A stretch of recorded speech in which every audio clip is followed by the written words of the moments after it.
he's he's being the computer guy and recording things, and he's got a map there. So when each person speaks to their subject, he'll be trying to show you on a map, so it means something. So we've got our CFI, Jenny Wilkinson, and she'll be talking about rules and airspace and things that are particular to Springfield. We've got our ex-CFI, Pete Taylor, and he's going to be talking about where is friendly terrain and where's hostile terrain, to give you an idea of what to avoid and where to aim for when you're flying at Springfield. And our ex-CFI, Warrick Bethwaite, is going to talk to us about wave crossing the river valleys and a few of the techniques. John McCaw, he'll be there telling us about how to get away from Springfield, how high to tow and what sort of conditions. So we'll start off with John, and Johnny, you've got your shot now. Yep, everybody can hear me okay? I think we've got a lot of the feedback now. Is that okay? Yeah, that's good. Cool. Now, Alex is, good evening, everybody. So look, I've got Alex, he's going to help put on some photos. I like to show things with pictorial things that means a little bit to everybody, and I think it helps just explain what we're doing. So now Springfield is 1,200 feet above sea level, so there's quite a few different air masses that we have to work with.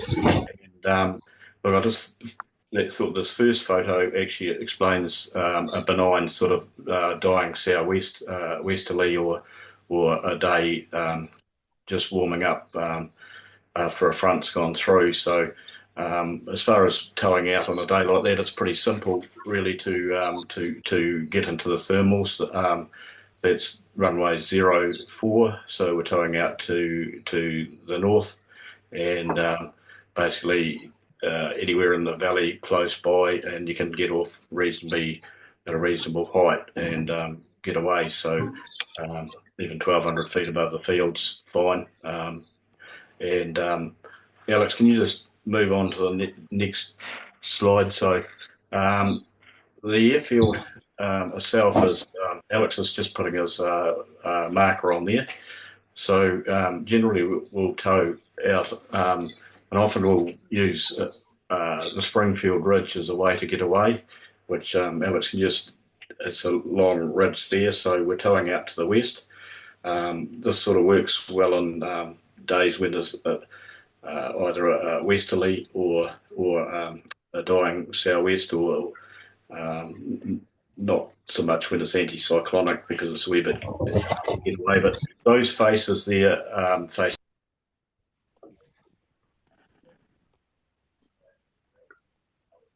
John, you've gone mute.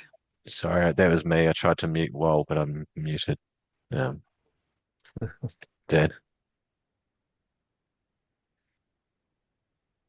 Is that okay? Yep. Yeah.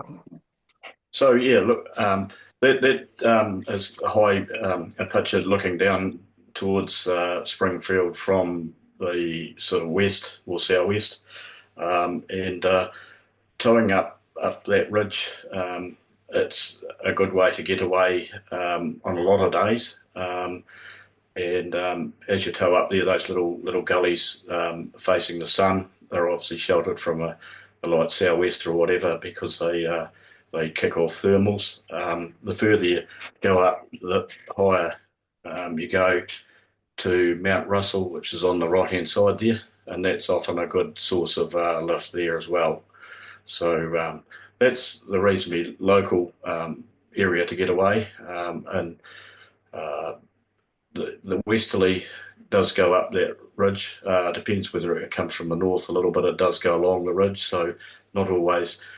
Terry always thinks it's probably the best place is along where that the finger mark is, just along towards Mount Russell. That bit there is quite good to get away. It works a little bit better because the wind blows down through Porter's Pass, which is right under the glider, and blows down there, hits that ridge and rises up, and likewise with Mount Russell as well. So yeah, that's exactly right, Alex. Thank you.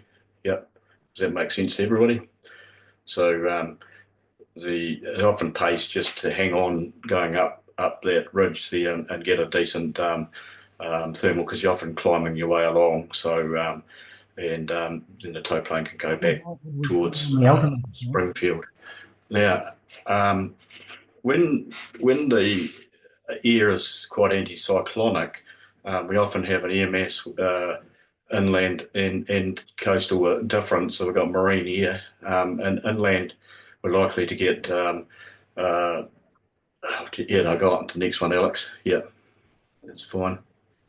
Yeah, often we have a convergence forming from a westerly. This is looking at the north end of the Torlesse range, so we have to occasionally tow out that way to get away, because the playground, the difference in soaring height from the plains out there might be only 4,000 feet or 3.5, whereas we get out to the west there, we're likely to get into the convergence or a different air mass, and we're climbing up to sort of 8,000 to 9,000 feet, and it gets you into the mountains. So that's the key.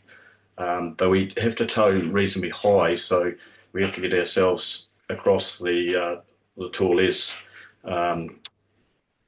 range, and often it's 4,500 feet really before you go over the top, and that's just rising up, going over the top into the Castle Hill Basin and Flock Hill area. So once you get onto that, it often gives you a chance to get away on the convergence. And the western side of that, the wind often blows from the west, and just a light westerly will go up those ridges. And as you work your way south along the ridge in rising ground, you'll climb. And it's always, just as long as you have an escape route, somebody will talk about that, the landing areas or whatever. But the key thing when you're towing to the west is sometimes there's a light westerly to the west and an easterly on the plains, and you can get quite heavy sink just as you get towards that ridge. So you've got to make absolutely sure that you're going to get over that ridge on tow. So hence why we're quite high there. So it's a longer tow, but it just makes the day so much better to get away soaring. You can go through some more photos, Alex. We'll just keep it brief anyway. So that shows along the Castle Hill peak. So they're the different air masses there. You can see as a convergence, or I think there's a little bit of a front coming along as well, but the different heights there. So it steps up so much higher on the western side of that range. So, yeah, keep going, Alex, through the photos. You get 2 minutes, Johnny. Pardon? Did it make sense? Yeah. So look, that's the convergence. So that's the difference between, you can see on the right of the guys and the glider there, how much lower that air mass is. You can soar out there for the day, but you're only going to get to 3,500 feet. But if you go out and get to that west, and there's another way of getting out there too, is by towing out the Springfield Ridge and up to the Porter's Pass and onto the Benmore's Big Ben range onto the west to get the convergence. So you can see the huge step up in the different, that's the convergence there. So sometimes they keep moving inland as well. So if you don't, sometimes you've got to keep towing, and if there's a strong easterly blowing, that convergence will keep moving right into the Craigieburn range as well. So the key thing is just to get out there and get it, keep going until you actually really notice that step up there. You can see how it's moving out. So yeah, carry on, Alex. The wave, getting away on the wave from Springfield. If it's a strong westerly, you don't really want to be towing onto the Torlesse unless it's just a light westerly. It's okay, but otherwise we'll get towing into the wave, which is just usually west of the Springfield Ridge. That one's a wee bit further back, but often it'll form a little bit further forward around there. That's a hot spot there, the lime works, which isn't far west of the field. So towing out that way, you can carry on up the ridge, and then there's usually a line from Mount Russell with just in the lee of Big Ben back towards the lime works, or a wee bit further west, and this wave often picked up out there, but somebody else can mention that. Two minutes to go, Johnny. Yeah, no, just about there. So look, that's that hot spot that Terry was talking about, that one coming up the ridge there. There's Carl cruising along in the estier, and often that's where the wave is too. So, and you've also got Mount Russell there. It kicks off some nice ridge there, and often nice thermals too, because it's sheltered from the east or south or easterly or whatever too. So that's all good. Yep. Carry on. Anything else? Are you done, John? Just about, yep, just about. That's just the convergence, just so you can notice those two different air masses. So I just want to emphasise how sometimes you just have to tow out. And I think with signs, yeah, you got to be looking at the airfield and watching the clouds and see there's the Torlesse range from the west. So we're usually come across at the very left-hand side of the photo, coming up from Springfield, and then you work your way along, and then somebody will tell you about landing sites, but it gets you away for a great day, really, and a different EMS gets you onto the Puka and whatever. So I think some of the other guys will talk about that. But yeah, I think every day is just a little bit different at Springfield, so there's no real set pattern, but there's a few pointers here, hopefully. Well, thanks very much, John. That was excellent. Next, we'll have Jenny talk to us next. Are you set to go, Jen? Yep. Thanks, Alex. Can you make that map a bit bigger? Stand by somehow. That's better. Sorry, bear with me. The Zoom controls get in the way. I've also got another map open if you want it, Jenny, which is just through SkySight. The one that you just had before was good. Yep, great. Thank you. Well, we've got two glider flying, or two GFAs nearby. When the normal airspace is active, the airspace limit overhead Springfield is 5,500 feet. So that's that purple line just to the left of Springfield Airfield. So on the right of the purple line is 5.5, and on the left of the purple line is 7.5. When we open G951, that's the Springfield GFA. Alex, if you want to just trace around the outside of that. Yeah, how you doing? We Just hang on. Just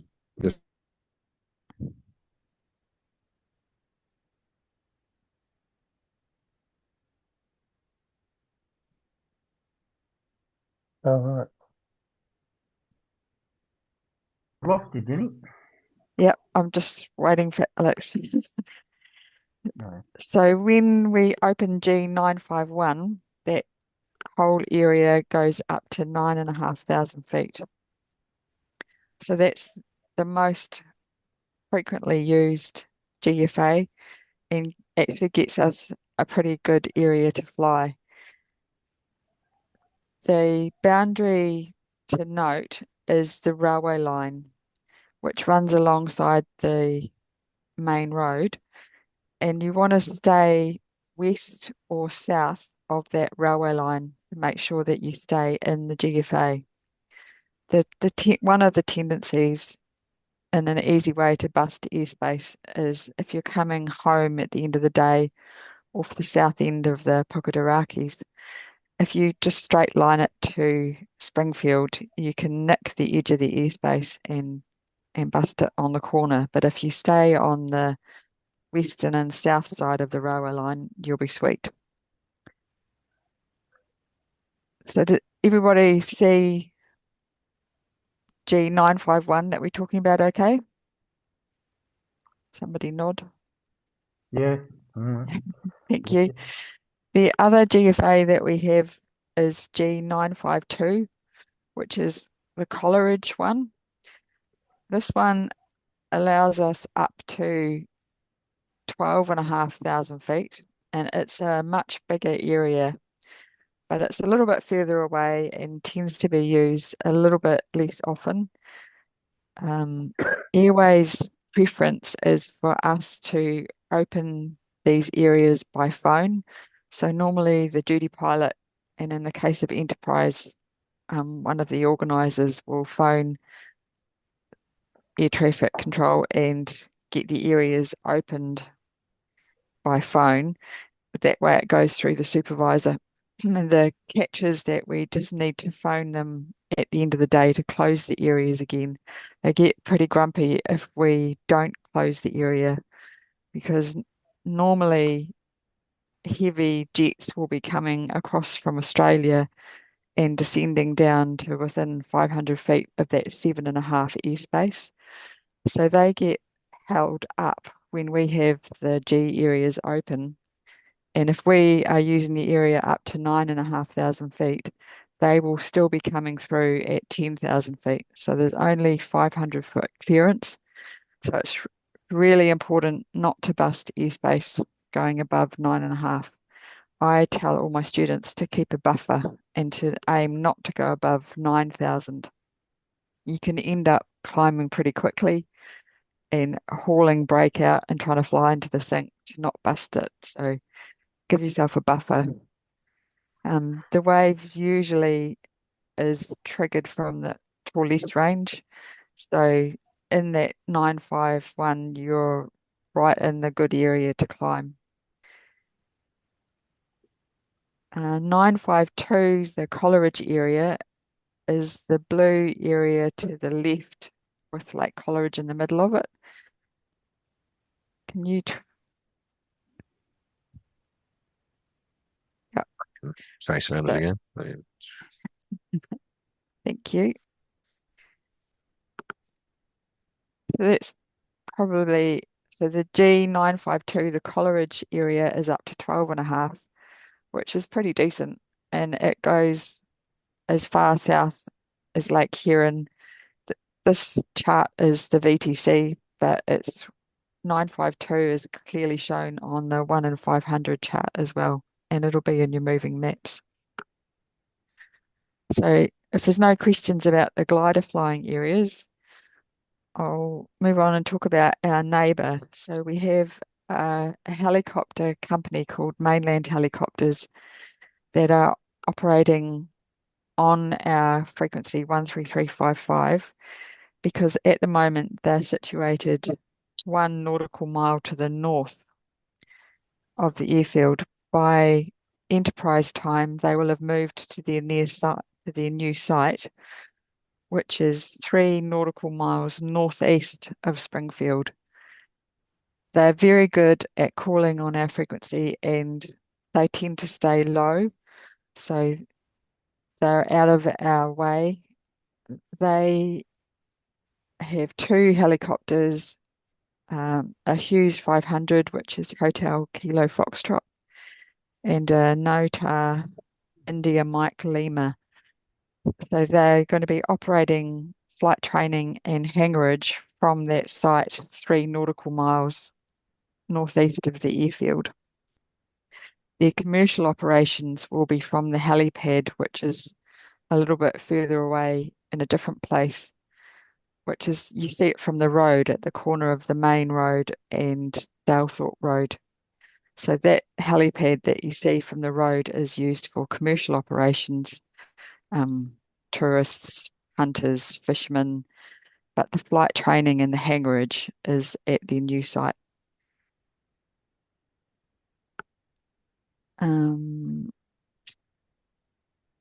They know our rate of climb on tow and where we generally like to tow, so they're very good and are probably likely to be lower than us. There's been a couple of times where I've known that they're there, but I can't see them. They just look like a dark smudge against the hedges on the ground.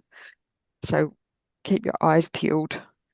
They're very good at looking out for us. That's the helicopters. Other things I wanted to mention were our standard operating procedures are available on the website, and it's probably a good idea to have a read of those before the contest. There's just two things I want to mention from the standard operating procedures are our runway operations. So we have 04 is the main runway, and that's our preferred runway for takeoff. Thanks, Alex.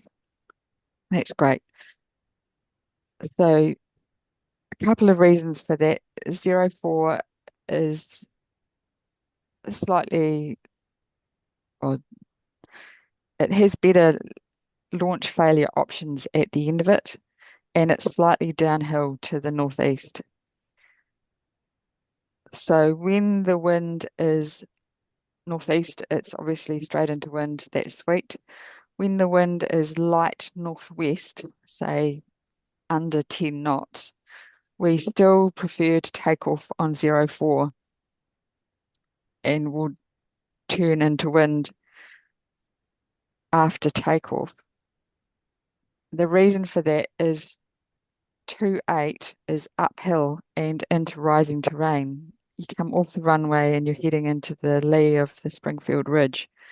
So our standard operating procedures, the guidelines are that you only use 28 if you've got at least a 10 knot headwind. There's also a concrete takeoff pad, which is 80 metres long on 04 and on 28. So they can be used by twins and motor gliders, and they just help get a bit more performance and height over the fence at the end if the ground's soft. 1 minute to go, Jen. Sorry? 1 minute to go. Okay. One other thing about our traffic to watch out for is that the GA, can you go back to that other map, please, Alex? General aviation traffic on the north side of the railway line, usually on the mandatory broadcast zone 1192. But we've had a lot of traffic coming through Springfield and not changing to our frequency. They seem to all be on 1191 when they're south of that boundary. So if you've got two radio frequencies in your glider, I suggest that you monitor on 1191. And if you hear an aircraft coming through close to the Springfield circuit, ask them to change 13355. Point out that they're flying near gliders, and if they don't want to change, then they need to stay to the east of the airfield and stay clear. And that's all I had mentioned. All right, thanks very much. That's good stuff, and thanks for the clear presentation there. I'll just move on to Pete Taylor now. Are you there, Pete?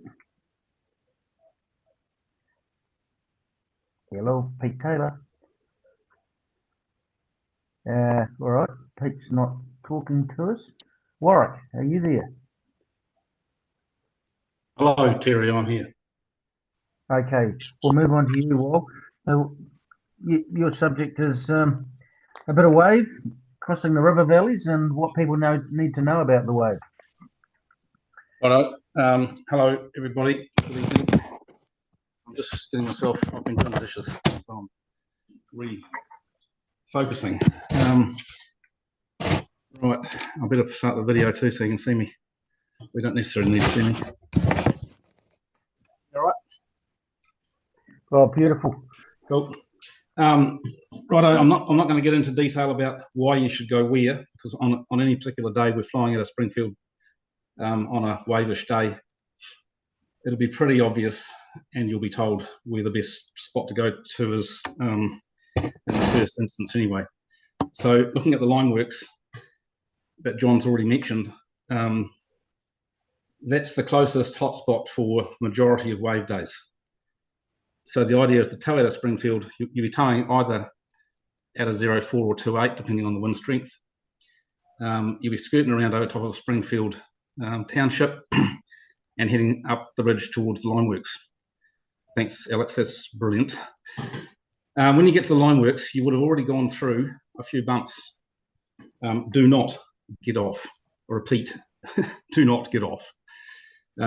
Springfield's classic for giving you some real kicks in the bum when you're going past Springfield Township and starting to get up towards the lineworks, and it can be just so tempting to get off. And a local pilot who's been there, done that many times, can often get off and get away quite nicely. But if you get off there and you don't contact a good climb straight away, you can be thrashing around low level for half an hour, or worse still, you can get yourself down to sort of landing height, and the ground winds can be pretty nasty down there. There are paddocks, but you're far better to take that extra tow and get across the lineworks and get your tow pilot to orbit in some good air. And I wouldn't be getting off there. If you haven't flown that area before, you need 4,000 feet minimum before you get off. And then you've got a couple of options. You stay in the good lift and you climb to 5,000, 6,000, 7,000 feet in that area, or you head up an obvious wave line, and some days you'll see that wave line in the cloud formation, obviously, towards the Waymack Gorge, and sometimes into the low hills on the lee of the Torlesse range. Other way, Alex, I'm going north this time. Sorry, yeah. Yep. So heading off up that way. And you will find often some very good climbs over those low hills on the lee of the Torlesse range. But beware, it can be extremely violent turbulence in there. So don't hang around. If it gets too rough in there, just back out and go downwind and see what else happens next. If you leave the lineworks and you want to go to the south, you'll often find a nice line of lift that heads in towards the lee of the Big Ben range. And in there, between Mount Russell and the top of the Big Ben range, yep, right there, Alex, good man, there's often a hot spot in there, which gives really, really good lift. But again, it can be quite turbulent. And the winds, if the wind strength is getting up. So just be aware that you've got wind coming over the Big Ben range, and you often get a sort of a lee wave bounce quite close in to the top of the hill. If you're going to be hunting in there, and you don't contact good lift, you need to back out of there quite quick.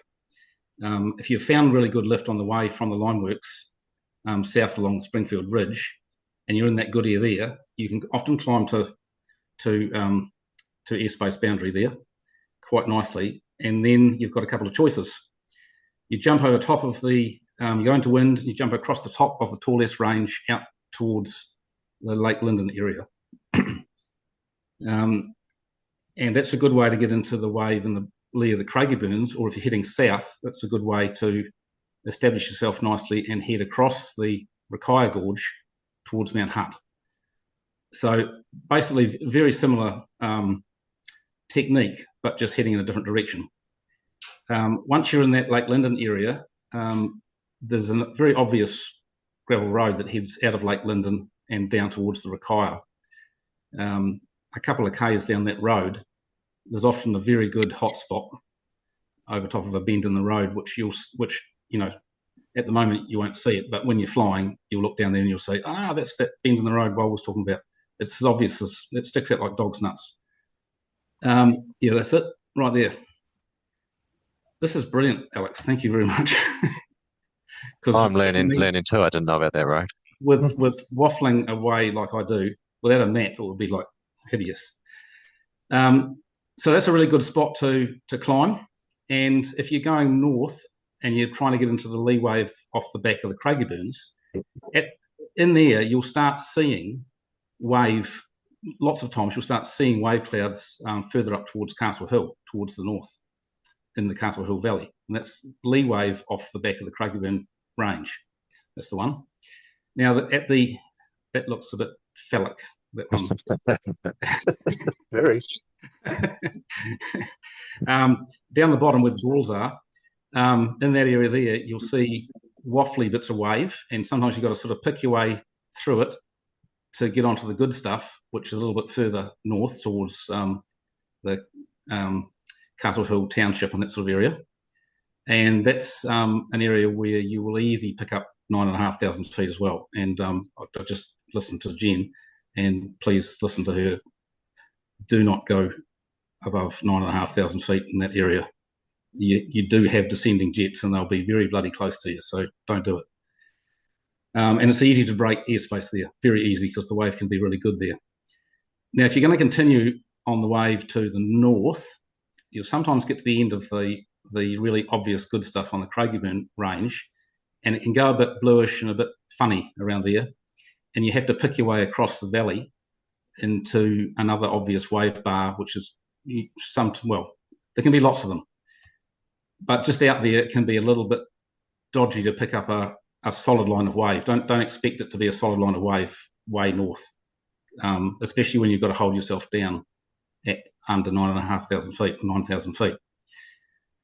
So stay as far, well, this is what I do, stay as far west as I can, but still trying to maintain my height out towards Mount White Bridge area. And if things are not looking too wonderful and you think you're not going to get across the valley with enough height to get onto a good ridge on the northern side of the Waimak River, then you can always scuttle out of there downwind towards the Pookies, the Puketeraki range. And if you attack the Pookies from upwind, then you get down there pretty damn quick. And you see the way all those valleys are lined up. Most of the time, there'll be good bridge on the Pookies. And if you don't fly down there too fast, you'll sometimes pick up another wave bar on the way down and get a nice ride down there. Often I'll go down that way, and you sort of start from that Mount White Bridge area heading off, and you're thinking, ooh, this is a bit skinny. By the time you get down there, you've already picked up another 1,000 feet or so, and you've got there really fast, and you've got onto the Pookies. So then you can run the Pookies north on the ridges, or you can get a good climb on one of the ridges and then poke out back into wind again, and often pick up a bit of wave out in the valley. And if you've got wave in the valley there, and you've got and there's not too much cloud around, you'll pick your way north right up to Sumner area quite easily. So I'm not going to go any further north than that. Can we go back south, please, Alex? So now we're at we've come through to the Lake Linden area, and you've got just to the west of that, you've got Red Hill. Can we show that, please, Alex? Red Hill is a classic for, it's an easy one to see. It's a good spot to tell people where you are. It's a good location for, giving directions or letting people know where you are, etc., etc. So from Red Hill, heading south, you've got to pick your way across the Rakaia towards Mount Hutt. And again, there can be waffly sort of wave around there, and it's a matter of slowly heading across the valley, but maintaining. Sorry, say again. 2 minutes. Okay, cheers, Terry, thank you. So heading across the valley towards Mount Hutt, you've just got to be aware that the wind will be sometimes screaming out of the valley. So you don't want to be down in the nasty stuff. So don't head across there too low. Get a good climb if you can, and then pick your way across there. There's a power station off the side of Lake Coleridge, which is a good one to identify and not get too far downwind of that. You sort of go across there in a bit of an arc that heads, it's sort of like an arc towards the west a little bit, into the big valley to the west of Mount Hutt. And up, if you get on the ridges there, if you get up into that valley, sort of even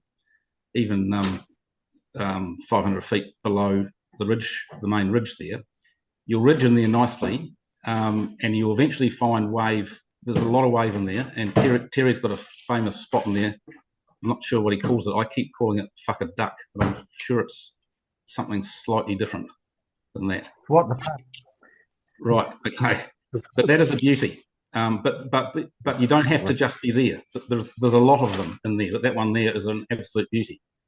If you come across the valley and you don't get, and you're getting a bit low, I've never done this, but I've heard of people who have just headed downwind and then around the eastern side of Mount Hutt and picked up the lee wave off of Hutt. I've always picked up the lee wave off Hutt from altitude and got even higher. I've never found it at low level. So I think the message is on each wave day we have, there will be a good briefing as to where the likely wave is going to be, dependent on the day, because the wave conditions change a lot in Springfield. Now, very quickly, I've got a couple of. If you don't pick up the wave around the line works where you're looking for it, and it's getting a bit dodgy, get out of there, head downwind. Don't fly too fast downwind, back towards the airfield. Head towards the big irrigation pond that's beside the road, beside the main road. It's just obvious, again, there's tits on a bull, that one there. And you'll often pick up some good wave there and be able to just get yourself established again. You're nice and close to the airfield, so good place to re-establish. Be very careful of energy lines, good comms, eyes out, don't fly too close to the clouds when you're up in the wave. Airspace, super easy to infringe, so be super careful. Bookie wave, moves around mountains. We're out of time for you, Walt. Yeah, we're out of time. That's me done. That's really good, Jen. I'm pretty sure all the guests would have appreciated that. So thanks very much. So now we move on to Pete Taylor, and he's going to give us the Jen on where are the friendly landout areas and where is not very friendly and a bit do not go. So Pete, you got your mic on now? Yeah, hopefully that's coming through. Cool. All right, I missed the memo on Alex, the coordinator. So, you're welcome to jump in and share if you want, Peter. Yeah, can I do that, Alex? And then can you annotate over my screen share or not? Oh, probably. You share first and let's see what I can do. Yeah, you need to stop sharing. It won't let me. It says you cannot start screen share whilst the other participant is sharing. Cool, that's all right. Let's go entire screen. Let's see if that works. Cool. How's that? Is that coming through? Yep. Yep. Can you? Cool. I'll just let you annotate it, Peter. I'm not too good on Zoom, so can you see the mouse cursor? Does that come through on the screen share or not? Yeah. It does. Okay, I'll try that. All right, landouts then. So it's not a how to land out guide. It's purely, as Terry said, just a few pointers for people that are new or people just that are club based or going a bit further afield in some ways. So here's the good news. There's loads of landouts everywhere. And in particular, there's lots of flatland landouts in the Canterbury Plains. So I won't talk about those necessarily. There's obviously a few caveats, but I don't think it's different really from the rest of the country. So bear that in mind, it's not all bad news. Loads of landouts in the flats, and as long as you can get yourself out of the mountains through a pass, then you can access all the good landouts in the plains. Obviously, there's even better news. There's lots of landouts in the mountains as well.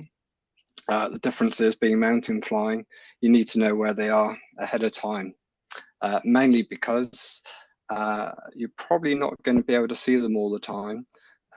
You might have terrain and ridges in the way. So that's the first thing you need to know is where are my landouts, and to get there you need to know where you are as well, because obviously your path to get from yourself, your current position, to the landout and might be via a few dog legs or down valleys and turning corners. So I'm going to make an assumption that none of us navigate by maps anymore. We may use it for airspace, which is a good idea. But in terms of navigation, I think we all pretty much use some sort of navigation device. if you're lucky, a moving map, hopefully for a lot of people or others for older equipment, you've just got sort of go-tos on your nav device. So assuming you know where you are and where your landouts are, what most people will tend to do is arrive at the field, use some of your resources, talking to local pilots, instructors and other notable cross-country pilots, and then forget everything and go flying and try and remember what it was they said. At which point you'll revert to your nav device with your waypoint list. And when you load the waypoint list, life looks good because there's an awful lot of things marked Landout. And if you do use that, that can give you a bit of a paper crutch in that some of them might not actually be usable or have some restrictions. So I'll come on to that a bit later. So that's my first kind of caution is, yeah, you've got a nice waypoint file, but as anyway, you really need to know what's useful in it and what are the good landouts. So once you're up and flying, I'm sure most of you already do it, but hopefully you do use your nav device effectively. What does that mean? Make sure you can actively change your destination to a landout whilst you're airborne, and you know how to set your glide to that and give yourself a good margin, either by setting a good McCready setting, deteriorate it with bugs, or put safety altitude in. So hopefully you then have your landout direction and a good glide calculation with a good margin on it. So what I show you on hopefully the map, we've got Springfield just at the foothills, and I've just selected a few just so you can see how I would use it, which is obviously one of the ways you can fly. What I always make sure is I have always a landout selected, as well as you may have your tasks. You need to make sure you can select at least one landout, and preferably you can flick between two. The reason being, a lot of our ridges have crux points in them, which is one of the first traps. They have either a high pass or some other terrain restriction which will stop you getting to the next landout. And so the Pook Ridge that we've mentioned before, which I've got no idea how to highlight, but hopefully you can see the ridge that we call the Pooks that runs sort of southwest northeast, and it's actually 25 kilometers long, and it finishes at its north end in quite a high saddle. And so that's effectively a bit of a trap there that it will stop you getting to the next suitable landout, which is north of that pass, and it's labeled here Lake Taylor. So what you need to be able to do is get onto the Pooks and select your actual best landout position. And so I've got two good candidates here. One is called Mount White Station, and the other one is a slightly newer one called the Esk. So they're both good, safe landouts. So then I would select one of those and then proceed up the Pook Ridge. But if it's a marginal day, you've got to remember that even though you're flying 25 kilometers northeast to get up and over the geographic crux point, the saddle, your only safe option is a complete U-turn, and you've got to fly another 25k back down to one of these two landouts. So you can be right at the north end, and if you're scraping the tops and not sure if you're going to get over the pass, you've got to remember that is your only reliable, safe option. Once you get over the pass, that's the point which you can select your next landout. And the same again. Okay, same applies again as you get past some geographic restrictions. So that's one of the main things, because what I'll do very quickly is just turn on all of the waypoints, you can see how suddenly it gets busy. What I will do, I'll quickly go through resources, but I have made a new waypoint file that actually just changes the prefix on the turn points. So some of the landouts will have an E, which means emergency, which means, yes, you can land there and survive, but you're either likely to damage your glider or there's no trailer access and it will be a helicopter retrieve. So if you have this waypoint file, like the existing one, which used to say L, E means, yeah, you can use it, but don't use it as a reliable landout. It's just there for you. Other options have been exhausted. The waypoint list, as well as having E for emergency, also has airfields prefixed with an A. So, for example, Springfield is a gazetted airfield, so it have an A. So, you know, just quickly, A is a good, safe airfield. E is possible damage or helicopter retrieve.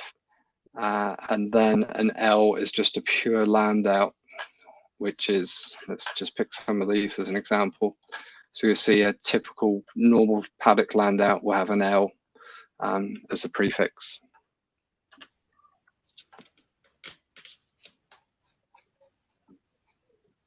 All right. Are you done? Can I just quickly whiz through a resource for some people very quickly? You've got 1 minute. Question. Okay. Just on landouts, just around the airfield, within 10 kilometers of the airfield, where sometimes people bomb out because they came off the tow too low or just struggled to get away. You may land out around the airfield, particularly on the northwest side of the Springfield Ridge. It's a bit complicated in terms of the landowners, various stations, and we have a guide you'll find at the airfield in the control hut, and it gives you some protocol and information to follow should you land out very close to the airfield. So you just be aware there's that extra piece of information. We also have a very old landout book now that was kindly created by Chris Street, and I did speak to Chris ages ago, so we are able to distribute that. So it's 2021, I think. Yeah, but that is available and has a lot of info, which is still useful. Some of it may be out of date. And then finally, in terms of resources, you can go to the club website, and under the resources menu, there is a landout guide that was created by 2 club members, and it will give you some additional information that's a bit more up to date. For example, the Esk landout we just looked at on the south end of the Pooks, you'll see a great amount of detail here with some nice drone shots of what the field actually looks like. Because we know, although everybody says walk the field before you land on it, it's pretty hard to get around everything. So there's some really good resource information there for a selection of the landouts. I have to stop there. If I had time, I'd go on some other traps as well. So the reason you've landed out is probably because you're stuffed up in terms of soaring and you don't know what the wind's doing. And then maybe if we've got time at the end, we can talk about just the way the wind tends to flow in the valleys around the mountains, especially in the westerly conditions. Well, thanks, Pete. That's really good stuff. I'm pretty sure everybody got something out of that, and for all the other speakers tonight too. We would encourage questions now. We've got, I want a couple of minutes from Derek Clark, who's going to talk to us about, just very briefly, about the Enterprise Comp this December. But yeah, encourage questions. So has anyone got a question they'd like to put to one of our speakers?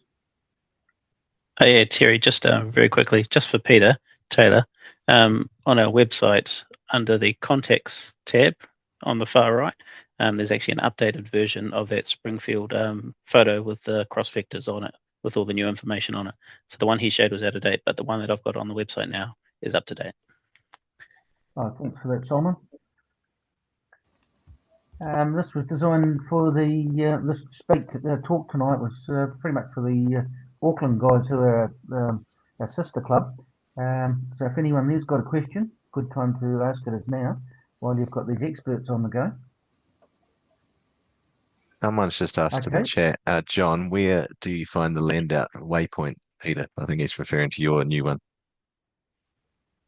Yeah, I've just asked Will Verlin, the GNZ webmaster, to put it on the website, because I think the current one's 2020, so it's quite out of date.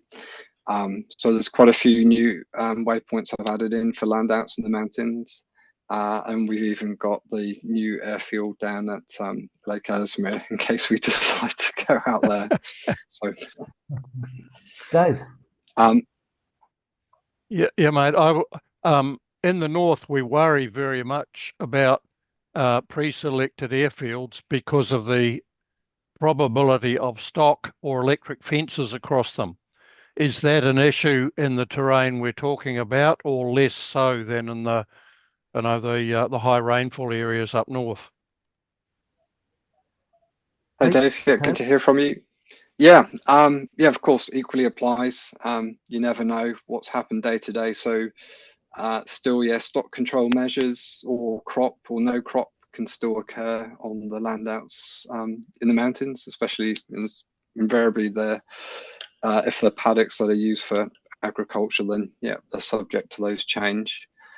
Some of the other bigger ones though are usable sort of backcountry airfields that tend to be a little bit more reliable, but could still have stock and fences across. So it's always good just to try and ask on the closer to the time, really, to see what the current status is. All right, we've got 4 minutes left. Just while the next question comes up, Derek, can you give us just a quick overview of the Springfield Enterprise Contest this December coming? Just unmute yourself there, Derek, and still there? Can you hear me? Yep. Yeah. Cool. All right. Thanks, Terry. Welcome, everybody. I'm very impressed what I've seen so far. Well done, guys. So the Springfield comp is going to be, right on the end of November, beginning of December, which is a busy time for farmers because they're cropping. So, or not cropping, they're doing hay.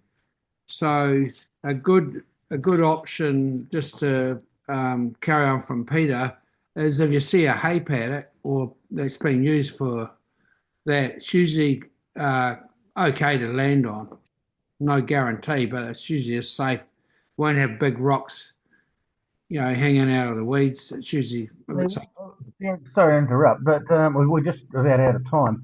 I just wanted to talk to the Springfield comp, how it's the idea is a social activity and a sort of friendly get together without being serious. The waffle.